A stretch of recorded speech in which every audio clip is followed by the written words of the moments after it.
Ciao! My name is Beatrice Manfredi and today I am going to teach you how to make Fettuccine Al Sugo.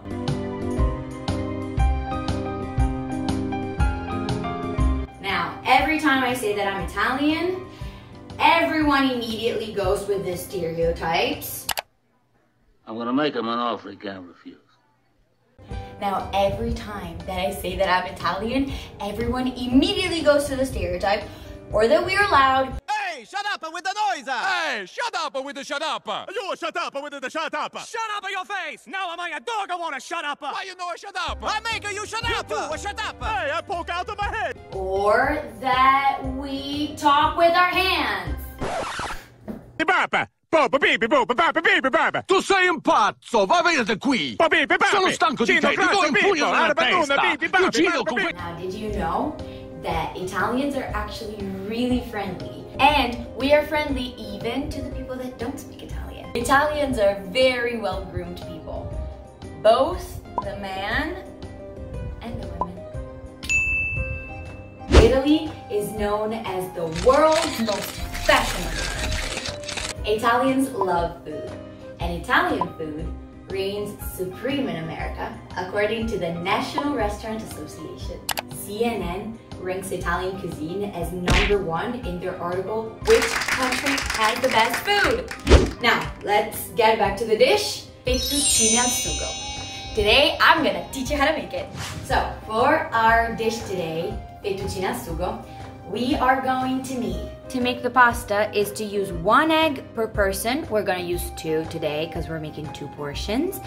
And it's 100 grams of flour per egg, which would be about 4 ounces. Today we're gonna use 7 to 8 ounces, which would be 200 grams or 1.5 cups. This is a half a white onion that I've cut into big chunks, some beautiful red cherry tomatoes, beautiful basil, some Parmesan cheese that we're gonna sprinkle on top, obviously some salt, a pinch of sugar, that's a secret I'm gonna show you later, some black pepper, some red chili flakes, and ta-da-da! Extra virgin olive oil, the key and ingredient to every single dish in Italian cuisine. Ta-da! So I know that it's very easy to just go to the store and buy fettuccine already made in a bag. But I promise you, and I'll show you how easy it is to make your own. And it's gonna give you such a satisfaction. It's really, really, really easy.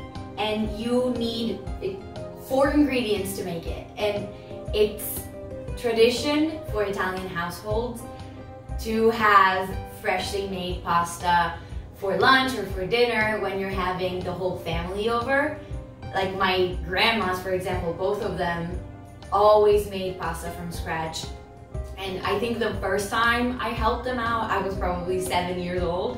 And I've continued doing it with them, and then I started doing it by myself, then I started doing it with my friends, and it's really the easiest thing you could ever learn to do, and I'm gonna teach you why. The ingredients you're gonna need are flour, eggs, a pinch of salt, and some good old olive oil. That's all you're gonna need. So, first things first, you're gonna take your flour and you're gonna pour it onto your working surface, creating, it's called a fountain. So basically, you're just gonna pour the flour, make a little hole in the middle of the flour to create some space, because that's where we are gonna crack our eggs. And then we're gonna start mixing it all together.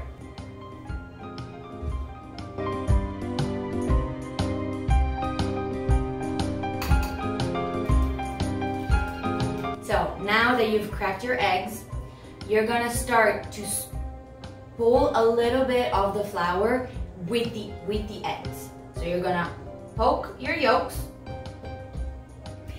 then a little bit at a time, you're gonna add your flour and just incorporate it with the eggs from the outside in.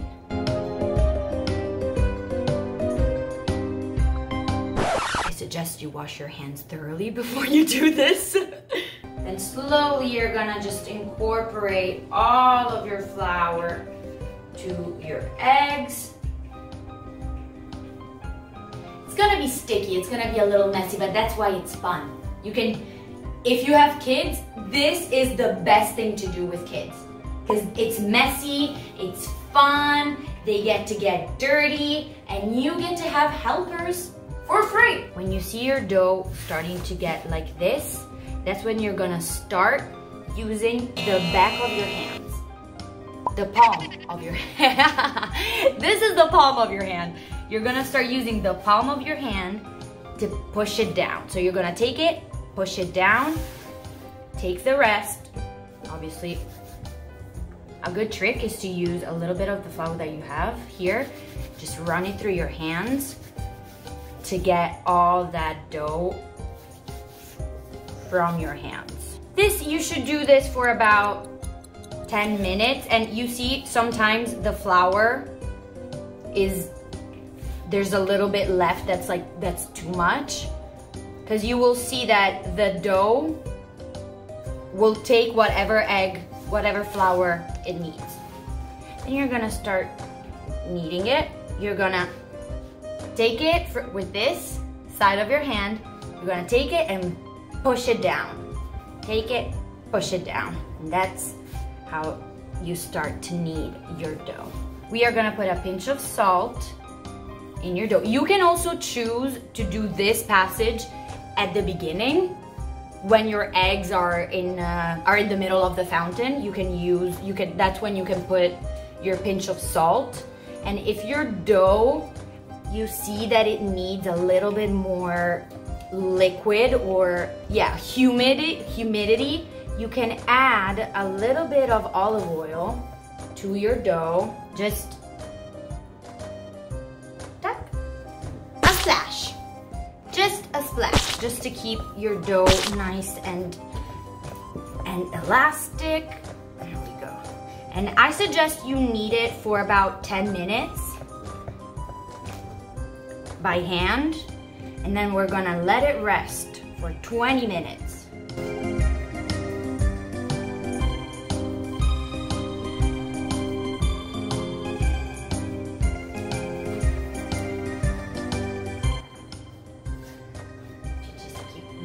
For about 10 minutes.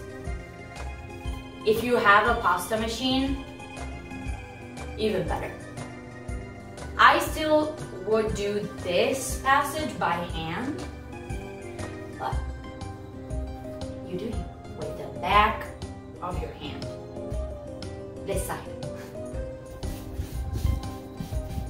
Roll this into a ball, and from here, we just wrap it with some plastic wrap, put it in the fridge for 20 minutes to let it rest. Now, we make the sauce, and to make the sauce, first step, cut your cherry tomatoes in half.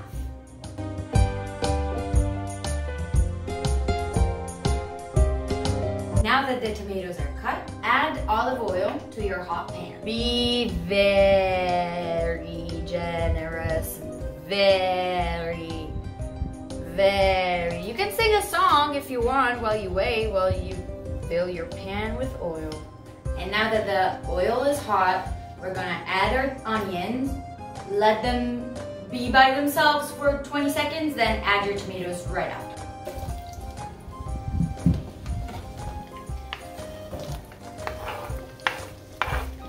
Now you've added your tomatoes, just stir them around with that onion and all that beautiful oil. So highest heat possible, because the goal here is that we're gonna cook them on really high heat for like 5 to 10 minutes.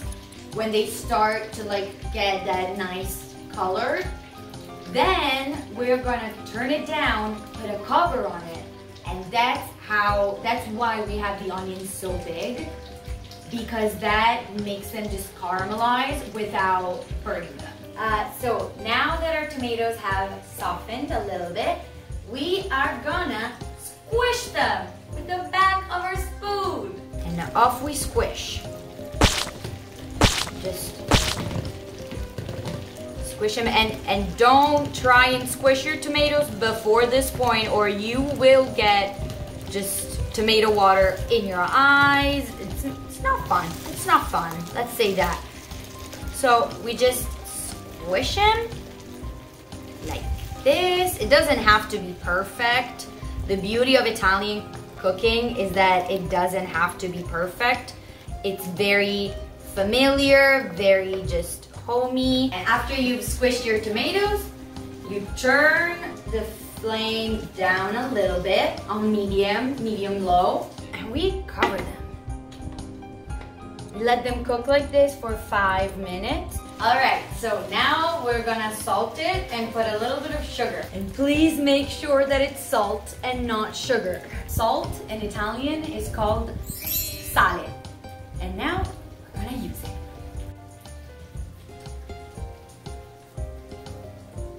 You can salt it as much as you want, as much as you please. I like very flavorful things, so I'm never too stingy with my salt.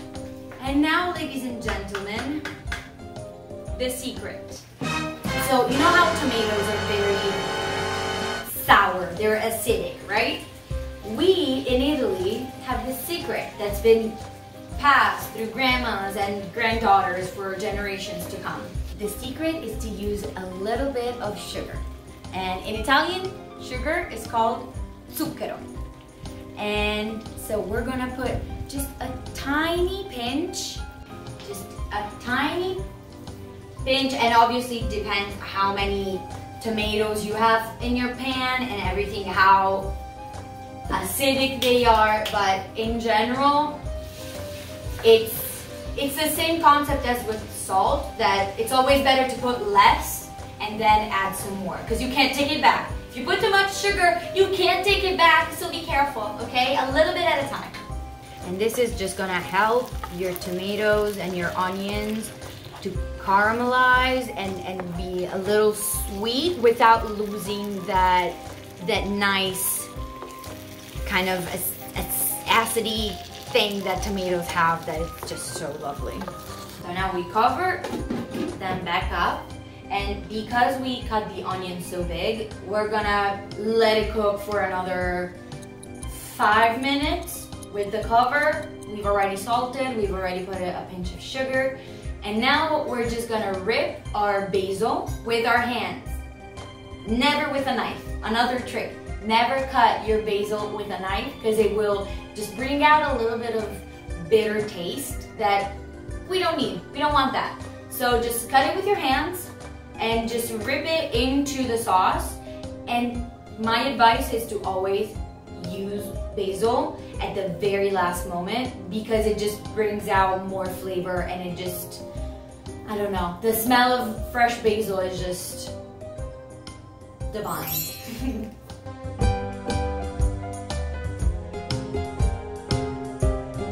So now, we uncover, just rip it with your fingers and just put it in the pan. No knives, ever. No knives, because then you're just gonna bruise the basil, and that's just gonna make it very bitter. And here you have it, the Italian flag in a pan. So now that our dough has rested 20 minutes in the fridge, we can take it out, take some flour, you just lightly flour your counter, and you take your rolling pin and you put some flour around it too, so that everything goes smoothly. Then we can unwrap our dough, put it on the table, take your rolling pin, and start rolling.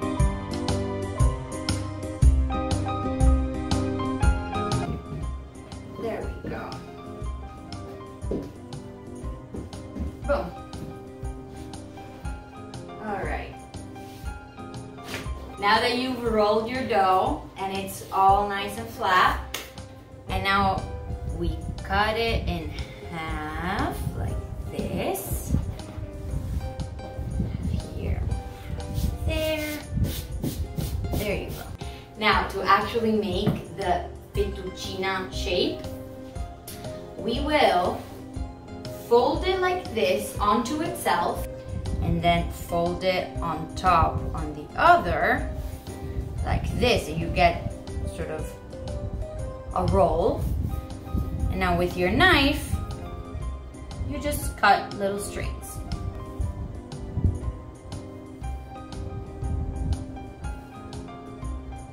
Don't cut them too thin, because then they're not fettuccine anymore. They become another type of pasta. Fettuccine is, how much is this? Like a quarter of an inch?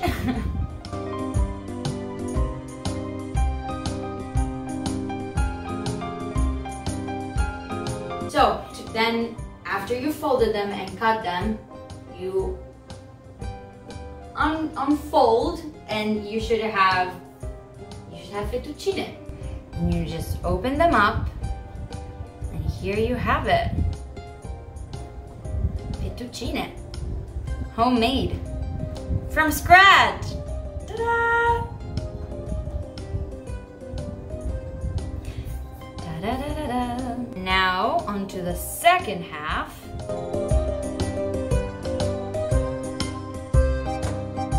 If it's your first time making pasta, I would suggest you just do this. You take it and you let it go like this.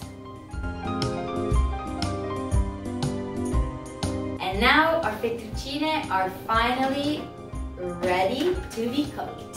So for pasta, you fill up a pot of water, you wait for it to boil really like this. Once it's boiling, you add the salt. I salt my pasta water quite generously, especially because it's fresh pasta, so again, it kind of asks for a lot of flavor. So we're gonna do that. We're gonna add a lot of salt to the boiling water, and now we're just gonna dump them in.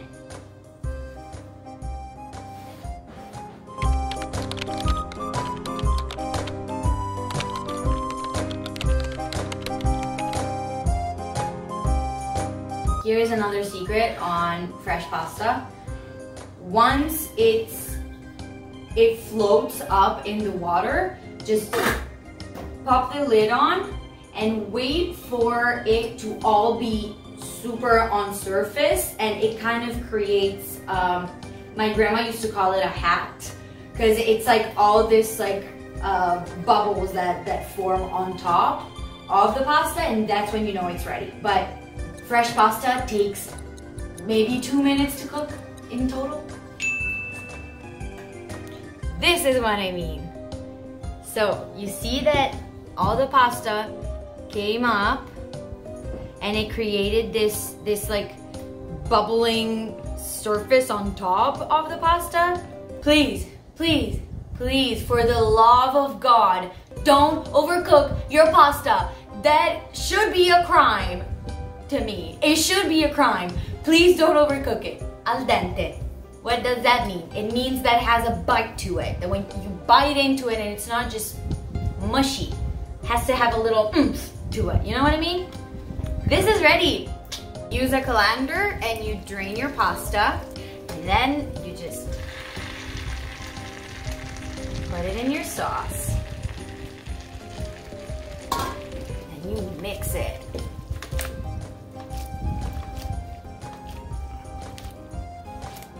Whoa.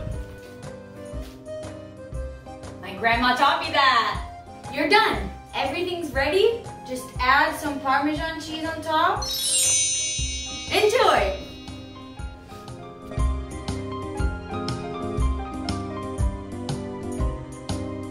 So now that the dish is finished, it's time to taste it. Let's see what we did. Yeah. Buono. It's really good, you guys. It's really good. If you like this recipe, click on the like button. If you made this recipe, click on the I made it button. And if your dish came out better than mine, add your pictures. I'd love to see it. And if you like me, follow me on khal.com to see more recipes that I'll add in the future. Ciao a tutti, un bacio.